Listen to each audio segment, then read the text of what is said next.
we must bring the one and only Mason Littlejohn. I feel like this guy should be like a model of some sort. I Yeah, mean, I know for he's sure. all helping us run our ads, but I feel Yeah, like he should be in some ads. Is that fair? I mean, that's fair. he's good looking guy. Good looking Yeah. guy. I wouldn't be surprised if there's a little model experience there in the background. He is a scaler of brands and also not just an operator himself, but a teacher. I'm particularly interested to learn in what he has been doing in helping specifically founders get on, feel comfortable inside of the ads manager and do what he does, which at the end of the day, we all need. Everybody, welcome inside of the show, Mason Littlejohn, founder of We Are the Select. Get in here, Mason. Let's go. Get in here. Yeah, guys, thanks for having me. Let's go. Mason, welcome to the show, brother. We appreciate you making the time to join us. Of course. Happy to be here. And yeah, you guys look like you're running a solid operation, and I love what I'm seeing. Yeah, we try to be duded up and looking our best for goated operators like you, Mason. Now, I have a little bit of Mason Littlejohn lore that I have just caught in hither and thither on the timeline. But I'd love for you to give us more of that so that we can know how you got to this point with We Are the Select, etc. Yeah, so I kind of fell into paid media or Facebook ads out of college. I actually studied finance, and I thought I wanted to go that route, like wealth management or stuff like that, but didn't really get the grades. Didn't really take college seriously. But I've always loved ads and numbers, and I fell into a Facebook ad agency job after college, and then I really wanted to work for a brand that had potential to IPO. And so I left the agency and ended up at Ruggable. I was employee number 5 there. Wow. And they'd only done $1 million in total revenue at that point. So Stop. Yeah. So we scaled to, multi-billions of dollars and had a partial exit. And then while I was still there, I started building my agency, my coaching program. Once I realized the IPO was not happening, so I was like, all right, I need to get out of here. So yeah, that's what I do now. I really have a passion for helping brand owners scale. I also obviously do the agency side. I'm also a partner in a rug brand as well called Rug Demise, and we're hopefully going to be going parabolic as well, like Ruggable soon. So smart of you to run it back, huh? Smart of you. Go ahead, Colin. I mean, Mason, you have, and you can correct me if I'm wrong, but you have over $1 billion in attributed revenue tied to you, which is absolutely bananas. You got to tell us about at least one lesson that you took from at $1 billion worth of attributed revenue in your career at this point. I mean, at the highest level, and I know all the strategies out there, inflated budgets and with the small bid cap, stuff like that, at the highest level, I have VCs on my neck every single day. And you basically are every day is a new day in the ad account, and you're pushing buttons every day. When you're at that highest level of spend, just letting the algo do its thing, that's not a good enough answer for the big boys. So you gotta actively manage it. You're like a day trader in a way. You're spending hundreds of thousands of dollars a day. It's a big deal. And people are watching every single day, right? So that's the biggest thing is you have to, every day you wake up and you lock in. It was a crazy experience because I literally was locked in every day. I didn't take any days off. There was never days off, just because there's so much at stake every single day. So that's the biggest thing is that you really can make media buying is not dead. Especially at the highest level, it is a requirement, so. Ooh, totally agree. I love bars that. From Mason Littlejohn here. Media buying is not dead, ladies and gentlemen, especially at the highest level. Now, Mason, I took great comfort, I will say, from a tweet that I saw from you. I cannot remember when. But I appreciate the way you communicate some things, especially in simplicity. I feel that true simplicity is mastery. When one has been Yeah. in it enough to distill the principles down such that you can communicate them in half a sentence or so, the principle itself, which of course, different situations you must, vary, etc. But one thing that I saw from you was the double up method. Okay, when I saw this, and I knew when you said it, oh, he's gonna get a lot of comments about this one. Yeah. I knew he would.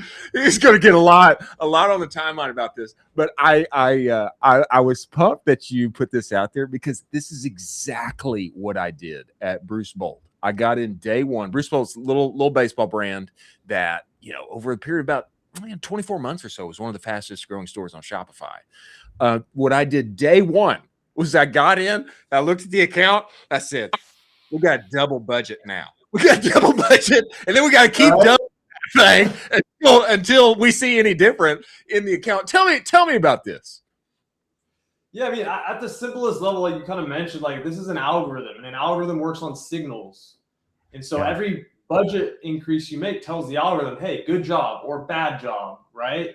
And so I realized this Meta is a multi-trillion-dollar company. The algorithm is the best in the world, and people thinking that you can't make these big budget moves just haven't spent 10,000 hours in the ad platform. And so, like if you want to, like, how do you get to $500 million a year with small budget increases? It's just not possible. And when the moments come, when conversion rates on your side is what I call it, when all the stars align, like that is when you have to double and double and double. And that's how you make these hockey stick growth happen. And most brands miss out on it. Not gonna lie. There's so many brands that I see that they're just scared. They don't think it's possible. And luckily the team that I had at Ruggable, like we just believed they just wanted me to do it. They said go.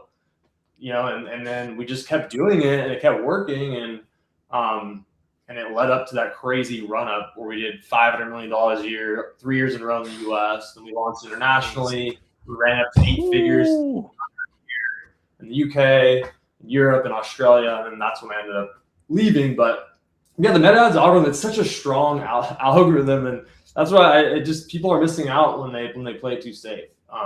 This year specifically, it has been a little bit tougher. Like the consistency hasn't been there. So I always tell people there is nuance. I don't always double the budget. Like I'm not, you have to use your brain a bit. But when things are hot, you've got to take advantage because you can leave a lot of money on the table. And again, and it's all about the snowball effect too. When you miss out on acquiring a bunch of customers quickly, that snowball effect isn't growing as fast as it could, and the word of mouth marketing and all the intangibles, right? So that's the thing that we captured was like, it's all about the intangibles too. How many customers can we acquire at such a high velocity that the buzz is there and that like X factor happens, and that's when you just like bulldozing at that point. So yeah, I mean, it sounds crazy, but like, again, you've seen it happen. Like, so the top media buyers, anyone I talk to about behind the scenes, they all do it. But most people say it can't be done. So makes me feel a little better. Better. I mean, Mason, so talk us through where, a D2C brand, they start to hit a spend ceiling and they can't actually break through that double budget. What's the first thing you're looking at? Is it creative? Is it offer? Is it the account? What are you looking at first to try to actually break through that spend ceiling? At the end of the day, it all comes down to ideal customer profile. Obviously, personas is what everyone talks about now. Obviously, the algorithm is hyper personalized. It's always been. They finally started really messaging it out after all the buzzwords from the last year, right? But really, it's at the end of the day, I always give the analogy of you want to find your number one ideal customer profile, like the easiest person to get to buy your product. And you want to run that up as hard as possible and like literally be laser focused on this customer. Most brands, they start going to the left and to the right, trying to find different customers, like doing 5 customer profiles at once. This is how you're majoring in the minors at that point. Ruggable, our number one customer profile was dog owners. And so we took it to 100 million a year, like literally only focusing on dog owners. But then we started seeing CPAs rise. It was getting hard to scale. So then we had to start branching out into Like Clean Freaks was another one. Cost conscious, like that. sustainability. So we started branching out, and then boom, that's how we hit the 250 to the 500 million.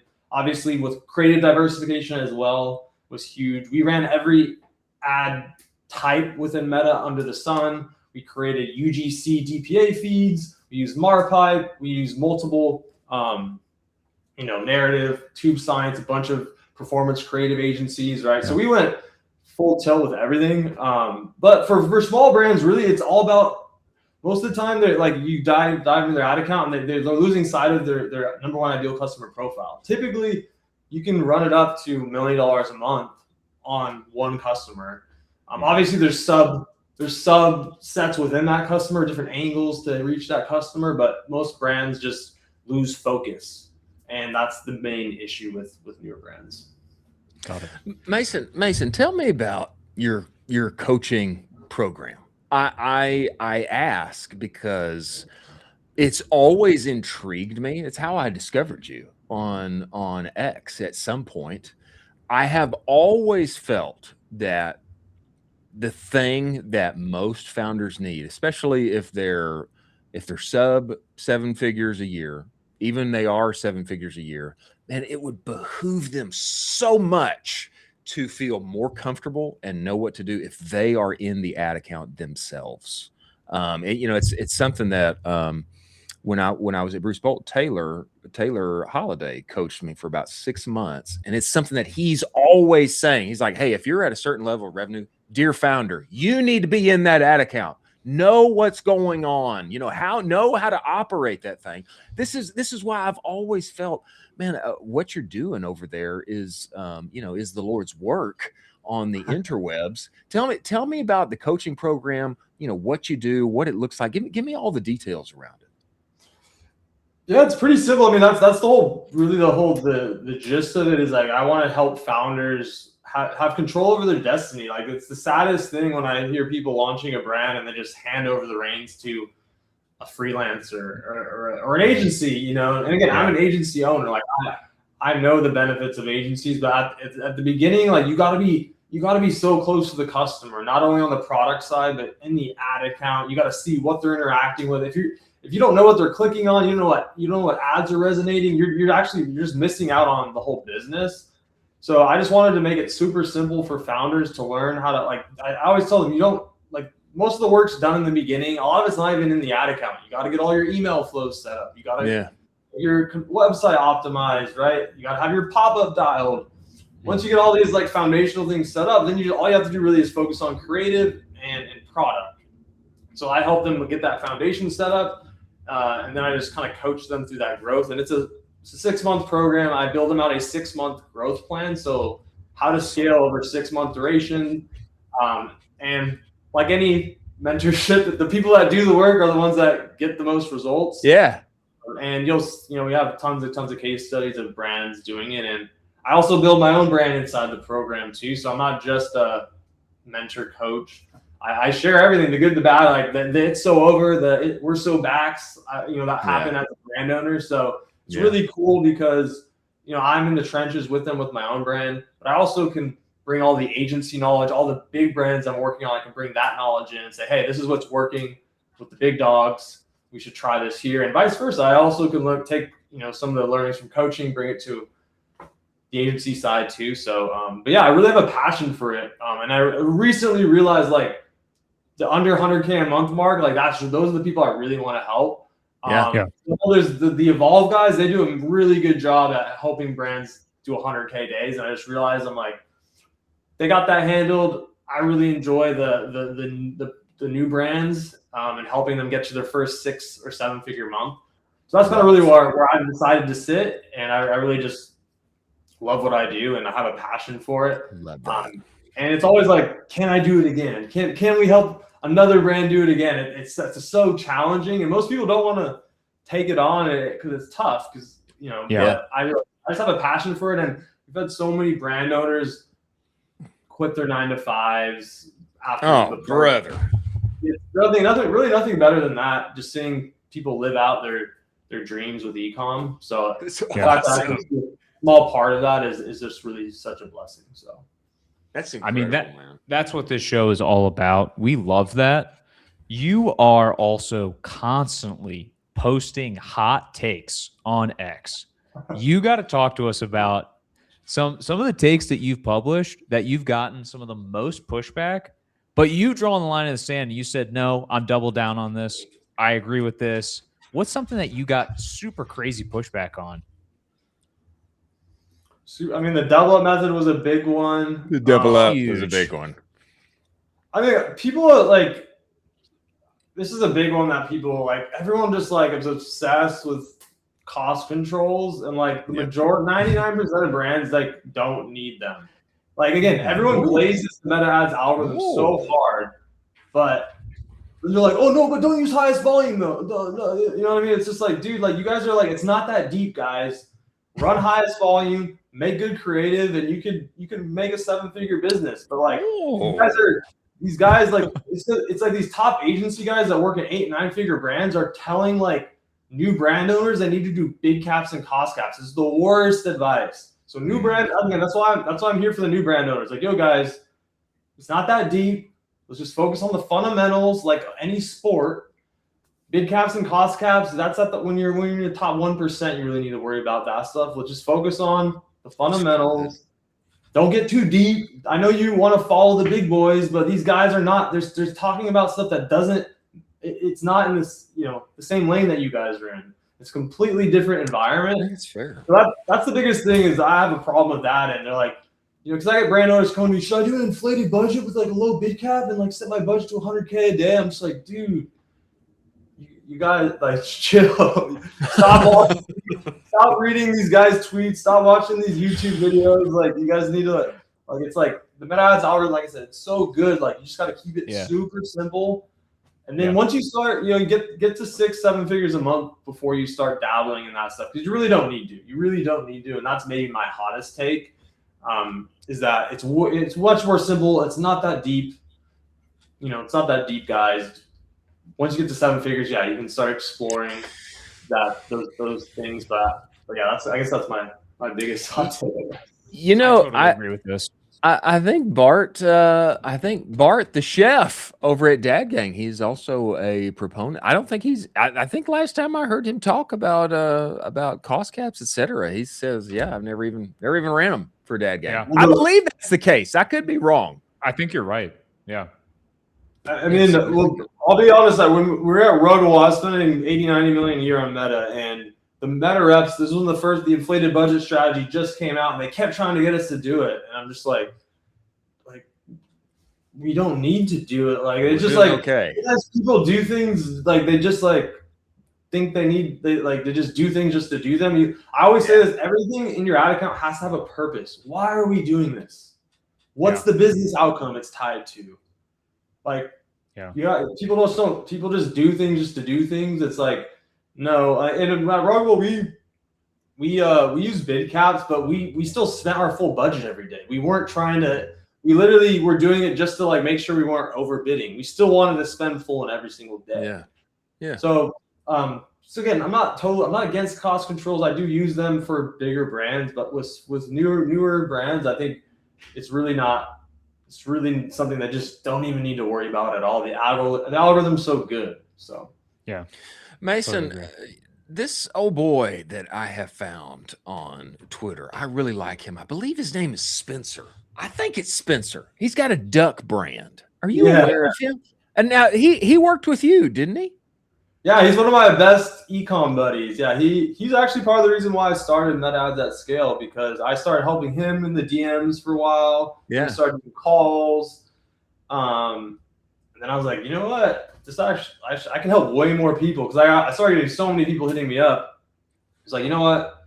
I'll just, I felt like God was calling me to do it. I was like, I'll just let's run it up, let's do it. But yeah, Spencer's one of my best ecom friends. Such a good guy.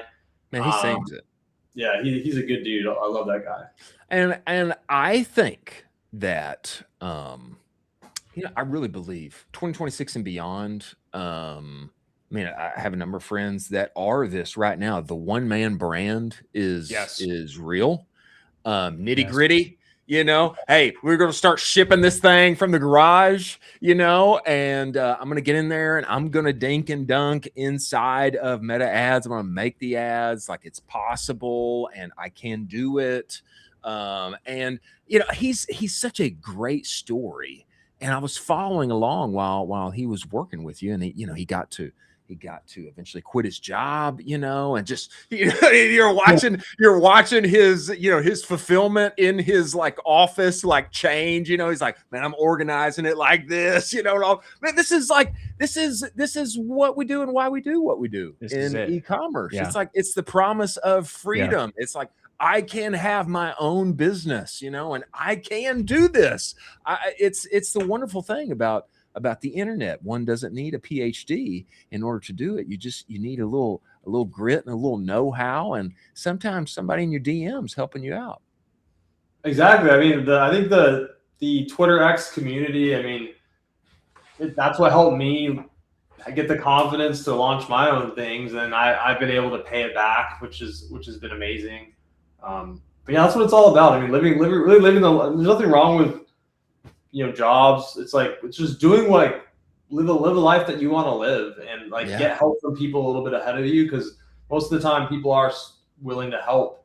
And that goes without saying. Anyone who's watching this, like, if you ever need help, DM me and I'll do my best to point you in the right direction, without even trying to sell you. I'm always trying to help people first, and obviously if they want additional, deeper help, they can obviously join my program. But at the end of the day, like, I want to help as many people as possible, you know, really achieve their dreams with Meta ads. So, well, I'll go farther than that. I think people just need to join the program. I think people need to go and talk, pretty easy. and then sign up. Just have the credit card ready. Tell us where people can find you, follow you, talk with you, and where do they get a piece of your brain share? How did they go and start talking with you? Well, yeah, on X, it's at WeAreTheSelect. That's the handle. Or just search Mason Littlejohn. And then on Instagram, I'm just at Mason. That's my handle. Oh, so you can find me there.